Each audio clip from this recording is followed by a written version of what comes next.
I'm going to go a little bit deeper than I did in my first one, because healing isn't about fixing yourself. It's about finally feeling safe to meet yourself. And once you do, love and alignment start showing up in a whole new way. I'm Janine Ann. I'm not a therapist, and I'm not here to fix you, because you don't need fixing. I'm here to remind you of who you've always been. Save this video and subscribe so I can continue bringing more content to you. You can come back to these videos to help remind you how to stay attuned to yourself, see what it is you need. I don't replace a therapist, so please, if you need to, go see your therapist or psychiatrist. So when I talk about allowing your emotions to flow through you, what does that mean? So let's go through an example. You're home, it's quiet, and we talked about no substances. So you need to notice when you get an urge for some chocolate or some sugar or a alcoholic beverage or your cigarette or whatever it is. And realize that maybe your body, it's trying to fill avoidance. It's trying to fill the space of discomfort. And you don't realize that it's happening. That's why you reach for that cigarette. That's why you get that martini, whatever it is. So when I talk about feeling the feelings flow through you, okay, in that moment, some exercises that you can try is, let's say you feel really choked up in your throat. Okay, and it's just choking you up. Like, what if you just feel through it? What if when you feel through it, you put your hand on it and you feel that constriction? Okay, and as you do this, it can start easing up, and you allow yourself to feel it instead of suppressing it. Another example is you feel like, do you ever just feel like you've got this wall up? You just have this wall up against people. And it might be hard to practice in front of someone. So when you're home alone, practice if that just resistance. Maybe you got off the call with someone and you're just really annoyed and you just feel that resistance. What if you can just feel it and accept it? I feel the resistance. I feel the walls up. You can say it. Say it out verbally. I feel the resistance. I feel the walls up. I feel my anger. This is self-acceptance. It is what it is. What if when you're overthinking? Think about when you're overthinking and your mind is just twirling around, it's just spiraling. You can jot it down, start journaling. That's very healing, but it's not necessarily going to heal you. But I do believe that it's very healing. It helps you get that cluster of thoughts from your mind onto paper, start organizing what's going on in your mind instead of looping. But healing also is feeling it and allowing them to actually surface, whether it's through tears or getting energy out. I saw where someone put their hands on a wall and they just pushed. They literally just pushed the wall. It wasn't harmful. It was just a matter of releasing energy.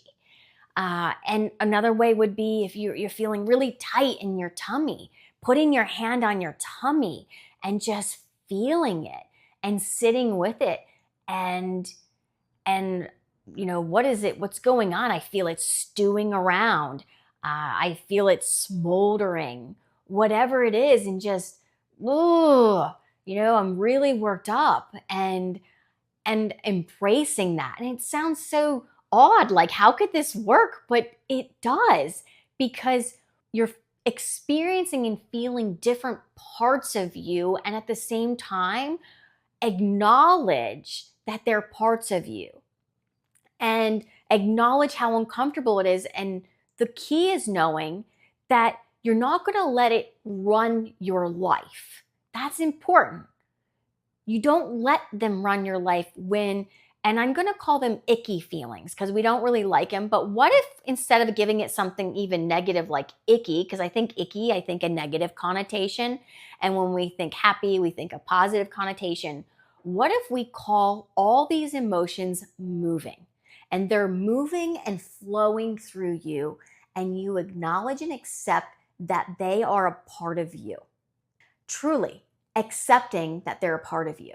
Actually, this gave me a fantastic idea because I'm going to do another video on a visual of these moving feelings. And I think it's going to be amazing. So I can't wait to make this video.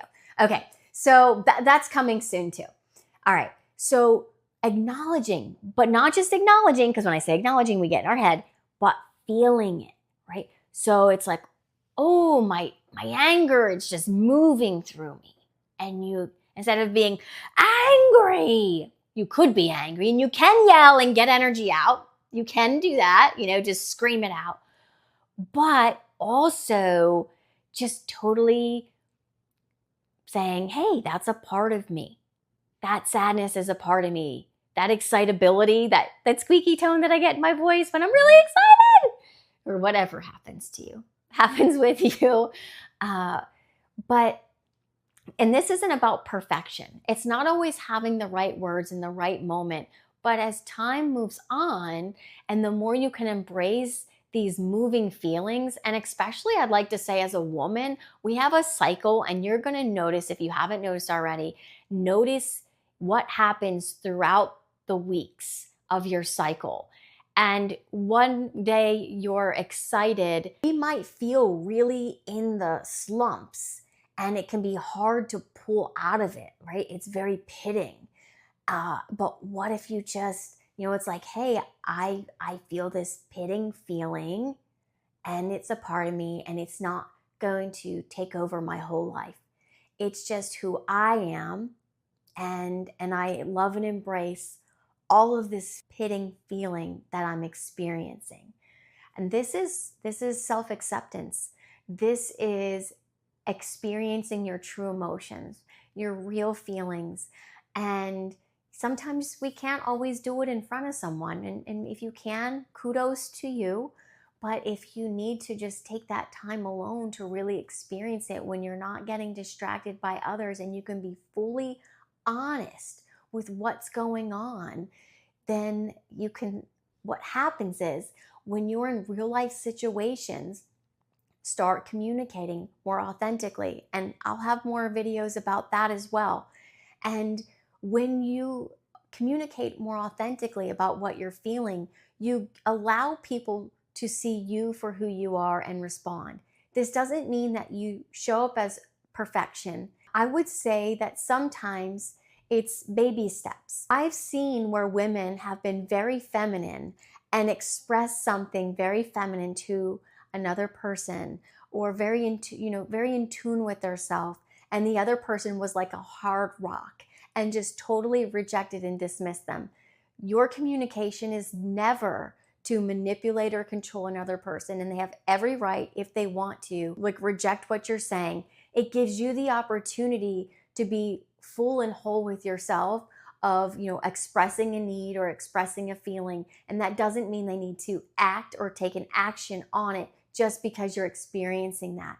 But it does give you information to know, is this person really good for your life? And it lets you make decisions. Also, when I talk about feeling your feelings about guilt and shame and setting boundaries, like I talked about in this other video, the more you do it and the more you can experience your feelings, then when you're setting boundaries with people and you deal with guilt or shame, you can accept that guilt and shame much easier, much faster, until you don't have it anymore, and you become way more grounded into who you truly are, and you can live a more purposeful and fulfilling and happy life. Those who can feel others very deeply have the grandest hearts, but get taken advantage of, and they no longer want to be a victim. And they're the ones who are seeking the truth. They're the ones seeking the help, and not necessarily the abusers and controllers. And that's okay, but you will not be controlled or abused or manipulated anymore. My name's Janine Ann, and I help women and men have the life and love that they deserve. Because remember, wholeness is the new relationship strategy. Comment below and tell me what it is that you got from this video. What did you like about it, and what would you like to see? I love to hear from you, and I can't wait to bring more content back to you.